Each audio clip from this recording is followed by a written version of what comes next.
Liquor চা করবো। চিনি দিয়ে জলটা বসিয়ে দিয়েছি, এবার একটু নুন দিয়ে দিচ্ছি। লিকার চায়ের নুন দিয়ে লেবু দেবো একবার।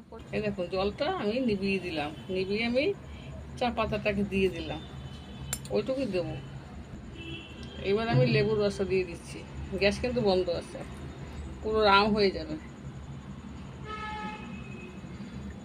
কালারটা যে আসবে না, দেখবেন খুব সুন্দর কালার আসবে।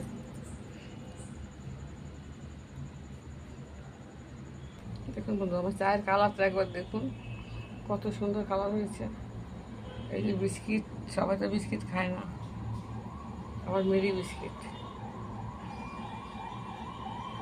কিরকম লাগছে আপনাদের লিকার চা? এই কাপটা এরকম বলে এরকম লাগছে।